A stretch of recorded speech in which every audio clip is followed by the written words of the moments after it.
네, 여러분 지난주에 여호야다 혹시 기억하십니까? 네, 여호야다 말씀을 드렸습니다. 혹시 못 오신 분들을 위해서 제가 그림을 다시 준비를 했습니다. 한번 정리를 하시면서 지난주에 못 보신 분들은 한번 빠르게 정리를 하시고 말씀을 다시 듣도록 하겠습니다. 자, 이스라엘은 남쪽, 북쪽으로 나눠져 있죠. 우리나라 남북처럼 나눠져 있는데 남쪽은 다윗 가문입니다. 믿음의 왕들이 많았고요. 북쪽은 악한 왕들, 우상을 섬기는 왕들이 대부분입니다. 자, 이렇게 그림에 보시면 이게 첫 번째 그림이 아닌데요. 네, 그렇습니다. 자, 여호사밧이 네 번째 왕입니다. 남유다의 네 번째 왕인데 이 왕이 믿음으로 나라를 잘 이끌어 갔는데 잘못한 거 한 가지 있었습니다. 누구랑 친하게 지냈습니까? 아합 왕과 친하게 지낸 것이 가장 큰 문제였습니다. 사돈 관계까지 가면서 이 여호람과 아달랴를 결혼을 시킵니다. 그래서 그 다음 그림 보시면 아달랴가 이 가정의 며느리로 들어오면서부터 이 남유다는 완전히 패망의 길을 걷게 됩니다. 이 아달랴가 우상으로 가득한 여인 아닙니까? 바알과 아세라를 이 왕궁으로 들여옵니다. 자, 그 다음 사진 보시면 이 바알과 아세라 우상을, 이게 바알, 좀 말라 빠진 사람이 바알, 좀 통통하신 분이 아세라. 바알과 아세라는 세트라고 그랬죠. 남신, 여신. 그래서 이 풍요의 신들, 이 풍요의 신들을 데리고 와야 된다 해서 아달랴가 계속 이 신들을 가지고 오는 겁니다. 그리고 여호사밧이 죽었습니다. 하나님의 부르심을 받았어요. 그 다음 사진이요. 그리고 여호람이 왕이 되었는데 아달랴가 본격적으로 자신의 일을 시작합니다. 우상을 온 나라에 퍼뜨리는 거예요. 전에는 이 시아버지 눈치 보면서 이 바알 아세라를 퍼뜨리지 못했는데 이 시아버지 죽고 나니까 본격적으로 온 나라에 바알 아세라로 가득 차게 만듭니다. 그리고 무서운 것은 이 여호람이 자신의 형제들을 다 죽였어요. 아마도 아달랴가 옆에서 조종을 한 것 같습니다. 믿음의 형제들을 다 없애버렸어요. 그러니까 믿는 사람이 없습니다. 이제는. 그러니까 여호람 아달랴가 나라를 망치고 있는 거예요. 하나님께서 여호람 왕을 저주하셔서 이 창자가 튀어나오는 병으로 6년 만에 죽게 됩니다. 여호람이 죽게 되니까 그 다음 왕이 누굽니까? 아하시아. 여호람과 아달랴 사이에서 태어난 아들 아하시아가 왕이 되는데 이 왕을 아달랴가 조종을 합니다. 아들이니까요. 조종하기 딱 좋아요. 그래서 여전히 바알과 아세라로 나라를 충만하게 합니다. 그 다음 사진 보시면 계속해서 아버지 이 할아버지 여호사밧처럼 하지 않고 아달랴가 하는 대로 다 그대로 하면서 나라를 망치고 있는데 하나님께서 1년 만에 치셔서 아하시아도 죽어요. 이 정도 되면은 하나님의 진노가 임하는구나. 이제 멈춰야 된다 해야 되는데 아달랴가 더 심해져요. 자, 그 다음 사진 보시면 이제는 내가 뭐가 되겠다? 왕이 되겠다. 왕의 자리에 앉았어요. 그러더니 다윗 가문의 모든 아기들을 죽입니다. 씨를 말리려는 거예요. 다윗 가문 절대로 튀어나오지 못하도록 자신의 왕궁을 평생 영원히 만들고자 다윗 가문을 아기들을 다 죽이는 그 상황 속에서 여호야다 부부가 누구를 뺍니까? 요아스, 1살짜리 아기 요아스를 딱 빼서 이 성전에서 숨겨서 키웁니다. 이 아기가 크면서 계속해서 말씀으로 여호야다가 제사장이었는데 말씀으로 잘 키웠어요. 그리고 7살이 되었을 때 용기를 내서 이제 내려주셔도 됩니다. 7살이 되었을 때에 성전에서 아달랴 몰래 즉위식을 합니다. 왕으로 세웁니다. 이미 이스라엘 백성들의 여론이 조성이 됐기 때문에 많은 백부장들이 모여서 하나님의 사람들이 모여서 축하를 하고 요아스가 7살의 왕이 됐습니다. 이걸 알고 아달랴가 이건 반역이다 하면서 쫓아왔는데 살아요, 죽어요? 죽습니다. 여호야다가 명령을 내립니다. 저 여인을 밖으로 내가서 죽여라. 성전 밖에서 죽이고 이 어린 요아스가 왕권을 잡고 다시 다윗 가문이 왕권을 잡게 되면서 그동안의 우상들 다 철폐하고 성전 문화를 회복시킵니다. 여기까지 분위기 되게 좋았습니다. 여호야다가 130세를 살았는데 그가 사는 모든 날 동안, 언제요? 모든 날 동안 선한 영향력을 끼쳐서 나라가 바로 서게 됩니다. 요아스가 처음에는 잘했어요.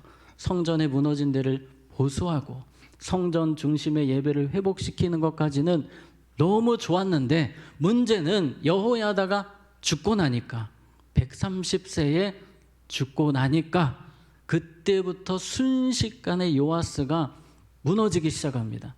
믿음이 여기까지 올라왔다가 정말 빠른 속도로 믿음이 뚝뚝뚝 떨어지면서 나라를 패망의 길로 몰고 갑니다. 마치 운전을 하는데 낭떠러지로 가속 풀 악셀을 밟고 그렇게 나아가는 자동차처럼 이 요아스가 타락의 길을 아주 빠른 속도로 이 남유다를 끌고 다 같이 망하는 길로 가는 겁니다.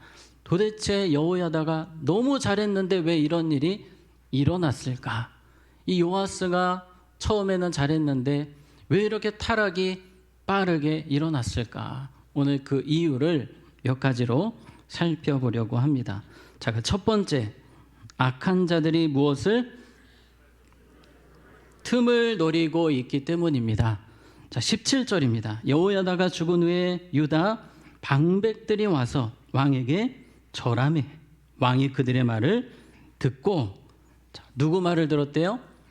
방백들의 말을 들었어요. 이 방백들은 이전에는 힘이 없었던 사람들입니다. 원래는 왕궁에서 나름 권력자들이었는데 여호야다가 거의 나라를 다스리다시피 하니까, 제사장이 나라를 이끌어가니까 이 고위 관료들이 찍소리도 못하는 거예요. 제사장이 모든 권세를 휘두르니까 가만히 있는 겁니다. 뒤에서 숨어 있는 거예요. 그리고 속으로 말합니다. 저 사람만 죽으면 우리가 권력을 잡을 것이다. 누구만 죽으면? 여호야다만 죽으면. 계속 기다리는 거예요. 죽어라, 죽어라, 빨리 죽어라. 계속 기다리고 틈만 노립니다. 우리가 그 틈을 비집고 들어가서 이 우상 문화를 다시 퍼뜨릴 것이다. 그들은 준비하고 있다가 드디어 130세에 여호야다가 죽고 나니까 장례식장에서 이제 드디어 이들이 이제 발톱을 꺼내고 자신들의 임무를 드러내기 시작합니다. 그러면서 누구한테 가까이 갑니까? 요아스에게 접근합니다. 요아스에게 접근해서 아주 친절을 베풀면서 요아스의 마음을 구워 삼기 시작합니다. 그러니까 이 요아스가 만남의 축복이 여호야다까지는 좋았는데 그 뒤에가 문제였어요. 잘못된 악한 사람들 만나서 믿음이 뚝뚝 떨어지는 모습을 우리가 보게 됩니다. 우리가 이 부분을 보게 된다면 마귀가 우리 자녀들을 어떻게든지 그 틈을 노리고 있다는 것을 우리는 기억해야 됩니다. 마귀는 절대로 가만히 있지 않습니다. 쉼이 없어요. 마귀는 방학이 없습니다. 우리 자녀들이 믿음 생활 잘한다고 여러분 안심하지 마세요. 틈을 노리고 있어요. 옆에 있는 우리 권사님들, 우리 장로님들, 집사님들도 마찬가지입니다. 그 틈만 잡으면 마귀는 비집고 들어와서 우리의 믿음을 넘어뜨립니다. 요아스가 믿음이 이렇게 떨어질 것이라고 누가 상상했겠습니까? 틈을 노리고 있는 자들이 무서운 겁니다. 지금 이 시대에도 이단들이 많은 교회들을 돌아보면서 특히 리더십 교체기에 있는 교회, 건축하는 교회, 조금 뭔가 분쟁이 있는 교회는 100% 치고 들어옵니다. 우리 석관중앙교회는 하나님의 은혜로 지금까지 문제없이 잘 되고 있습니다만 계속해서 기도하시기를 바랍니다. 왜냐하면 틈을 노리고 있기 때문이에요. 제가 예전에 있던 교회에 그 집사님의 아드님이 이제 대학이 천안 쪽에 되셔서 자취를 하게 되셨습니다. 안 그래도 아들이 믿음이 없기 때문에 자취를 하면 이제는 교회와 영원히 멀어질 것 같으셔서 이 어머니 되시는 집사님이 금식하면서 기도를 하셨어요. 열심히 기도를 하셨는데 분명히 주변에서 믿음을 떨어뜨리려는 사람들이 있었겠죠. 하나님이 은혜 주셔서 믿음의 친구를 만나게 하셔서 이 친구가 계속 교회를 끌고 가는 거예요. 아들은 그 정도의 믿음이 아닌데 그 친구를 잘 만나서 그래도 믿음 생활을 잘 할 수 있었다는 간증을 들은 적이 있습니다. 그래서 우리가 기도해야 하는 것입니다. 우리 자녀들, 특히 자취하거나 독립하거나 결혼해서 떨어진 우리 자녀들, 정말 여러분이 기도로 방패가 되어 주시기를 바랍니다. 요아스는 그런 사람이 없었어요. 여호야다가 죽고 나니까 이 요아스를 도와줄 사람이 주변에 아무도 없었던 것입니다. 자, 요아스의 타락이 가속화된 이유 두 번째, 철저한 교육에 실패했습니다. 여호야다가 너무 잘했지만 죄송합니다. 잘했지만 그래도 더 교육을 했었어야 했습니다. 더 확실하게. 조금 2% 부족했어요. 자, 오늘 17절을 다시 읽습니다. 여호야다가 죽은 후에 유다 방백들이 와서 왕에게 절하매 왕이 그들의 말을 듣고 틈을 노리다가 드디어 등장을 하는데 이 사람들이 요아스를 보자마자 뭐를 했대요? 절을 합니다. 절을. 완전 90도 절을 하면서 굽신굽신하는 거예요. 정말 이 요아스를 구름에 띄우듯이 칭찬을 하고 막 계속해서 좋은 말로 사람을 기분 좋게 합니다. 그러니까 요아스가 감동이 되는 거예요. 그동안은 살아오면서 여호야다 밑에서 자랐습니다. 여호야다는 아마도 이렇게까지 칭찬을 해주셨던 것 같진 않아요. 근데 이 방백들이 막 굽신굽신하니까 기분이 너무 좋아요. 마음이 활짝 열린 겁니다. 또 이 사람들이 얼마나 친절하게 잘해줬겠어요. 보통 이런 사람들, 친절하게 잘해주면서 사람 마음을 움직이는 이런 사람들을 세 글자로 사기꾼이라고 합니다. 이들은 사기꾼이, 영적 사기꾼이었습니다. 요아스의 마음을 계속해서 조종합니다. 처음에는 친절하게 간이라도 떼어줄 것처럼 잘해줬는데 알고 보니까 뒤에서 조금씩 들어오는 거예요. 왕이시여, 우리나라에 다시 우상이 필요합니다. 예전 같으면 바로 컷을 했을 텐데 이 사람들이 너무 잘해주니까 자꾸 헷갈리는 거예요. 그래가지고 또 그리고 우상 하나 어디다 세우자. 이상한 행동을 해요. 이 사람 말을 듣고. 여러분, 우리가 항상 이 사기꾼들 조심해야 됩니다. 사기꾼들은 늘 밝은 미소, 친절한 미소로 다가옵니다. 여러분, 사기꾼들이 선글라스 끼고 껌 씹으면서 찾아오는 거 보셨습니까? 아니에요. 세상 그렇게 친절한 사람들이 없어요. 따뜻한 사람들이 꼭 뒤에서 문제를 일으킵니다.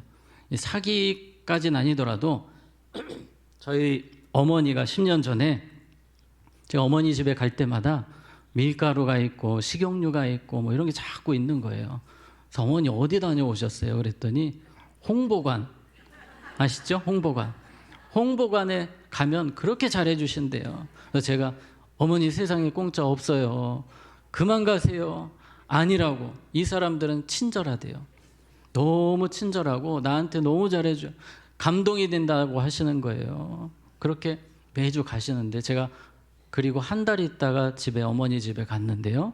어머니가 영양제를 이렇게 많이 쌓아 놓으신 거예요.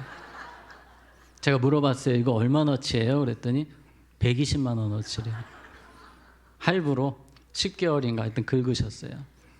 그래서 제가 조사를 해봤습니다. 이 약값이 얼마인지 봤더니 이 120만 원짜리가 조사를 해봤더니 20만 원어치예요. 시중에서 파는 가격이. 그래서 제가 그거 복사를 해가지고 들고 가서 환불을 다 받아왔습니다. 네, 뭐 제 자랑은 아니고요. 네. 하여튼 여러분, 그래서 친절한 분들 조심하세요. 친절한 분들, 우리 어르신들 무조건 다 따라가지 마시고 세상에 뭐가 없다? 네, 공짜가 없어요. 지금 요아스는 잘해주니까 막 감동받아가지고 뒤에서 막 계속 조종을 하는데 그대로 놀아나고 있는 겁니다. 여기서 우리가 생각할 것은 여호야다가 여기까지 교육을 했어야 했습니다. 사기꾼들 조심해야 된다. 너 아무리 주변에서 사람들이 친절하게 해도 마음을 굳게 먹고 믿음을 지켜야 된다. 여기까지 교육을 못한 거예요. 그러니까 ABC 교육이라고 한다면 AB까지는 교육을 했는데 C를 교육을 못한 겁니다. 여호야다의 부족함이었어요. 우리는 자녀들에게 교육을 잘해야 됩니다. 특별히 분별할 수 있도록 영적 분별력을 갖도록 우리가 잘 교육을 해야 됩니다.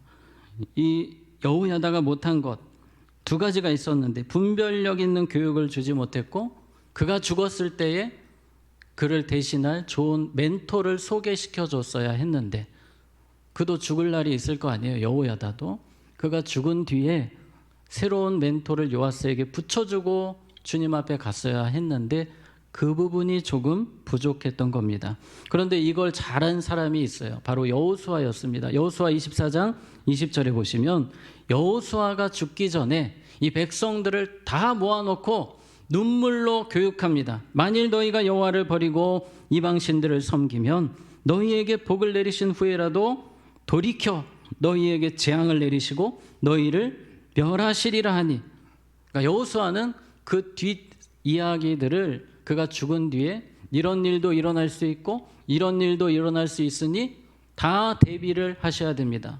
이렇게 구체적으로 교육을 하고 주님 앞에 부름을 받습니다.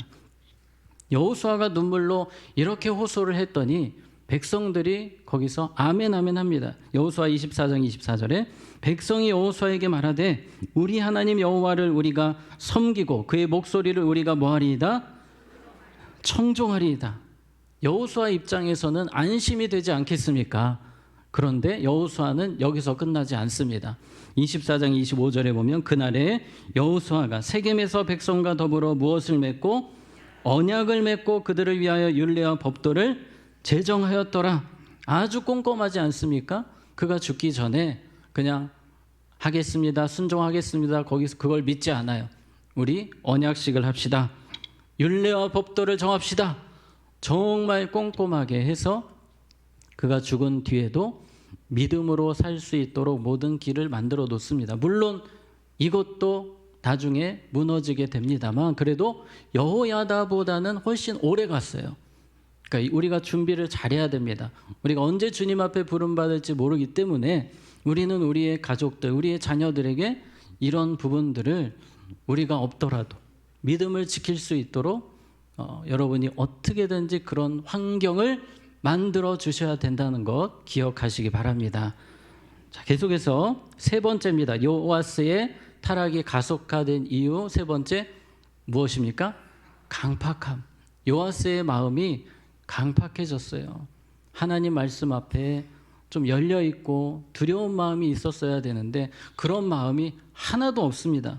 18절에 보시면 그의 조상들이 하나님 여호와의 전을 버리고 아세라 목상과 우상을 섬겼으므로 그제로 말미암아 진노가 유다와 예루살렘에 임하니라. 하나님의 진노가 임하기 시작합니다. 이제 요아스는 끝났어요. 망하는 길로 접어들었습니다.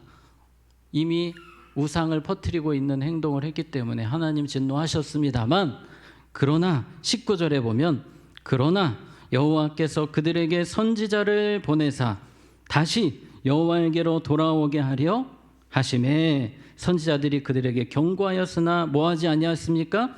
듣지 아니하니라. 요아스의 마음이 완전 돌처럼 굳어져서 하나님이 불쌍히 여기셔서 기회를 주시는데도 듣지를 않아요.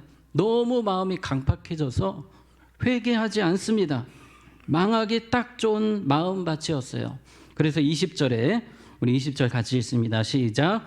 이에 하나님의 영이 스가랴를 감동시키심에 그가 백성 앞에 높이 서서 그들에게 이르되 하나님이 이같이 말씀하시기를 너희가 어찌하여 여호와의 명령을 거역하여 스스로 형통하지 못하게 하느냐 하셨나니 너희가 여호와를 버렸으므로 여호와께서도 너희를 버리셨느니라 하나. 아멘.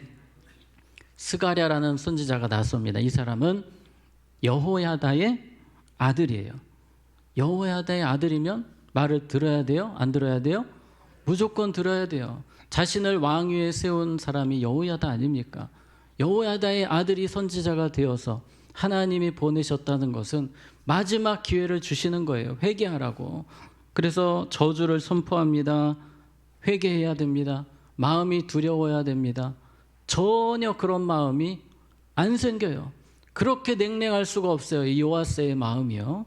여러분, 이 마음밭이 중요합니다. 내 마음이 강팍해졌다는 것은 우리가 체크를 해봐야 됩니다. 그래서 한번 띄워주시기 바랍니다. 말씀에 대한 갈급함이 있는가? 네, 아니, 따라하는 건 아니고요. 네, 따라하셔도 되는데, 네, 말씀에 대한 갈급함이 있는가를 여러분 점검을 하세요. 말씀에 대한 갈급함이 내가 뜨겁다, 강팍하지 않은 거예요. 근데 냉랭하다, 지금 강팍해진 겁니다. 회개하고 싶은 마음이 있는가? 내가 뭘 회개해? 내가 잘하고 있는데. 상당히 강팍한 겁니다. 우리가 이런 부분들을 잘 점검하면서 주님 앞에서 강팍함이 아니라 말씀 앞에 정말 옥토밭이 되어서 주님의 음성을 잘 듣는 우리 모두가 되기를 원합니다. 자, 이 요아스는 스가랴 선지자의 말을 듣고도 회개하지 않습니다. 오히려 화를 내더니 21절에 무리가 함께 꾀하고, 역시 요아스가 화를 내니까 이 유다 방백들이 조종을 하기 시작합니다. 죽이세요, 죽이세요. 뒤에서 조종을 합니다. 그랬더니 무리가 함께 꾀하고 왕의 명령을 따라 그를 여호와의 전뜰 안에서 돌로 쳐 죽였더라. 얼마나 무서운 행동입니까? 하나님이 회개하라고 보내신 선지자를 돌로 쳐 죽였는데요. 그런데 어디서 죽였냐면 성전 뜰에서, 뜰 안에서, 그러니까 성전에서 죽인 거나 마찬가지입니다. 예전에 아달랴가 막 반역이다 할 때 성전에서 안 죽였어요. 성전에서 안 죽였는데 오히려 요아스가 하나님의 사람을 성전에서 죽이는 악행을 저지르게 됩니다. 자, 네 번째입니다. 요아스의 타락이 가속화된 이유, 무엇을 망각했습니까? 은혜를 망각했습니다. 오늘 성경은 이렇게 마무리합니다. 22절에 요아스 왕이 이와 같이 스가랴의 아버지 여호야다가 베푼 은혜를 뭐하지 아니하고, 기억하지 아니하고 그의 아들을 죽이니 그가 죽을 때에 이르되 여호와는 감찰하시고 신원하여 주옵소서 하니라. 그러니까 요아스 왕이 하나님을 잊으면 안 됐고, 두 번째로 여호야다 잊으면 안 됐습니다. 여호야다가 아까 제가 그림을 통해 보여드렸지만 원래 요아스는 죽을 운명이었어요. 죽을 사람이었어요. 그런데 구했습니다. 여호야다 부부가 생명 걸고 요아스를 살렸어요. 그리고 키웠습니다. 믿음의 사람으로 키워서 왕까지 딱 세워놨는데 세상에 그걸 망각할 수 있습니까? 여러분, 이게 인간입니다. 아무리 큰 은혜를 받아도 쉽게 잊어버리는 존재가 사람이라는 거예요. 우리도 그렇지 않습니까? 주님께서 원래 지옥 갈 사람들이었는데, 원래 저주받을 사람들이었는데 구원해 주셨어요. 생명을 주셨습니다. 이 은혜가 얼마나 큽니까? 우리가 매일 찬양해도 부족한데 쉽게 잊어요. 자꾸 까먹어요. 막 바쁘게 살다 보면 내가 구원받은 은혜를 모르고 살아갈 때가 참 많습니다. 은혜를 기억하시기를 바랍니다. 아멘.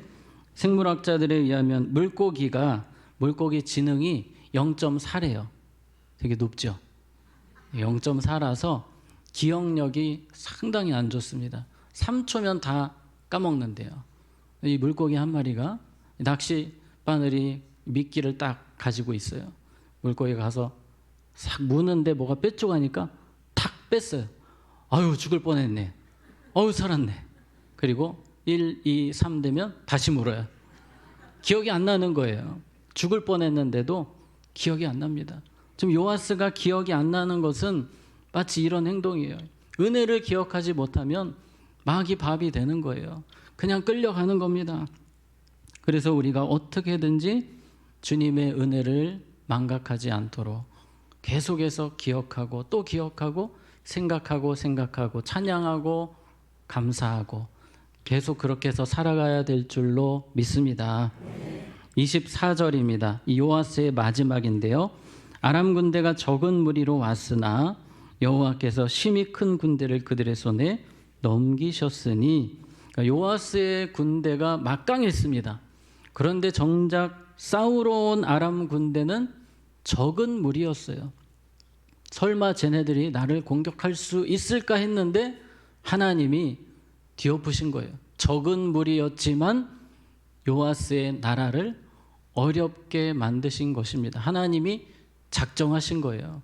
은혜를 망각하고 강팍해진 요아스를 심판하시기 위해서 적은 숫자의 아람 군대로 요아스를 징벌하십니다. 25절입니다. 요아스가 크게 부상함에 적군이 그를 버리고 간 후에 그의 신하들이 제사장 여호야다의 아들들의 피로 말미암아 반역하여 그를 그의 침상에서 쳐 죽인지라.